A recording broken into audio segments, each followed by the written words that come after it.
And welcome to ETF Edge, your go-to place for everything exchange-traded funds. I'm your host, Bob Pisani. Investors are in love with their 4 to 5% return on bonds, but how long is that going to last? Let's talk with the experts. Tony Rockby is the Managing Director, Global Head of ETFs at Morgan Stanley. Joanna Gallegos is the co-founder of Bond Block's 100% focused on fixed income ETFs. So we have the answers for you today. Okay, Tony, you launched, what, 2 big active fixed income mutual funds last week. But before we get to that, let's answer the question. These 4 to 5% treasury yields everyone's falling in love with, are they going to continue into 2024? Look, at 4 to 5%, that's an attractive yield. This is the first time bonds are back, right? People are very interested. We're seeing it in fixed income ETF flows. Last year, a third of all flows into the ETF category went into bond ETFs. So investors are expressing a view, whether it's an institutional investor or a self-directed investor through fixed income ETFs. Now, do we maintain 4 to 5%? Tough to say. We'll see if rates actually get cut, perhaps as early as June. Now, you launched an old-fashioned bond pick and ETF last week. Eaton Vance, you own Eaton Vance, those who don't know that. Total return, it's EVTR, is that right? Yes, EVTR is the symbol for that. Tell us what goes on in that. Yeah, so this is a best ideas portfolio. Almost a third of the fixed income category, Bob, is actually core and core plus. So this is really a best ideas portfolio.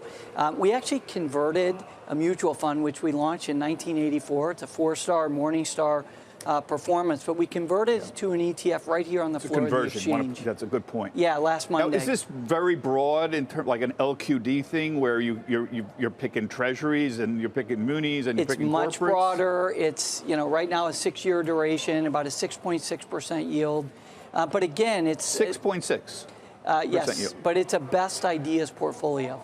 Yeah, and you also launched a short municipal ETF. Yeah, shorter on the duration. This is a conversion too, as well, right? Exactly. We also converted a municipal bond mutual fund last Monday here at the NYSE to an ETF, symbol EVSM, and that's a municipal, again, 3.5% yield, almost a 6% taxable equivalent yield. So these are very attractive rates in the current environment. You know, it seems like, and this would be for a taxable account, obviously, like a traditional taxable account, the muni account we're talking about. Yeah.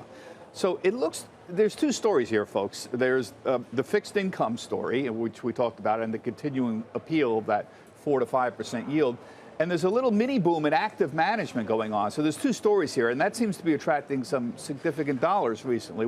Tell me about, let's talk about the active part. Why is actives getting inflows? Yeah, so there was a regulatory change just over 4 years ago by the SEC. They enacted what's known as the ETF rule. It actually brought new entrants into the market, traditional active managers, like MSIM managers, Eaton Vance, Parametric, to the market. Almost 20% of all active ETFs, over $500 billion in flows last year, went to active ETFs. If you look through that to fixed income specifically, Bob, I mentioned the core and the core plus. Right now, almost half of the leading core and core plus ETFs are actively managed.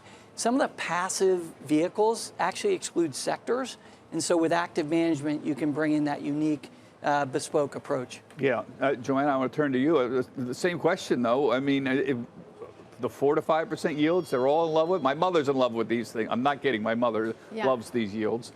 Is it going to continue in 2024? I think the cash trade that people were trading in 2023 into U.S. Treasuries has been really important for investors to get cash on the sideline, enjoy these yields while they're here.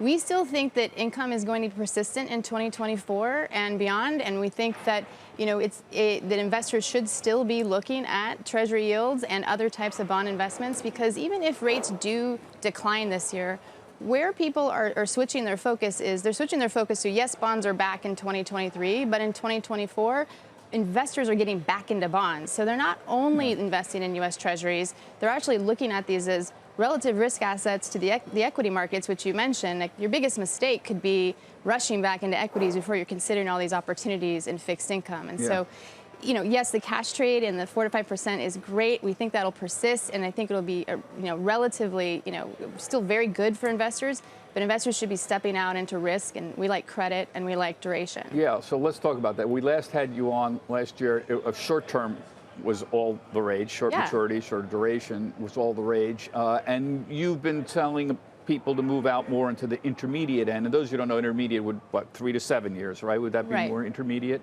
Why the change? Should we be moving out here? Well, we think we're at peak rates. So I think what people are looking at over the fence with the Fed is that sometime in 2024, it's projected the Fed will cut rates. It doesn't look like that's going to be the case for the first half of the year, but that's the expectation if inflation holds and inflation continues to decrease. But with a really resilient economy, you want to be investing in places where the economy is holding up these great investments in fixed income. And so if you go into the intermediate space, whether it's in credit or within treasuries, you're taking on some risk and you're going to benefit from a total return tailwind when rates go down. And there's a lot of high quality in corporations that have issued debt, and there's a lot of I think plain, like, pretty pragmatic, trade here in just getting out of the short end of treasuries and moving into intermediate space. So on both credit and on treasuries, we like intermediate. So here's your chance how to explain how bond blocks works a little bit. Let's take put up the XHLF. This is the 6-month. It tracks investment results of an index of treasury securities. The duration is approximately 6 months. So explain how bond blocks works. If you can put up XH. There you go. Thank you. There so what we did with XHAF and we did with all of our treasury funds in bond blocks is pretty much they give you the same exposure as other treasury ETFs, but for 2 important differences. One is we focus on duration, and in our products, it's right on the name of the product: 6 months duration, 1 year duration. So XHAF has just 6 months duration, and that tells you exactly how much price volatility is going to be in your product.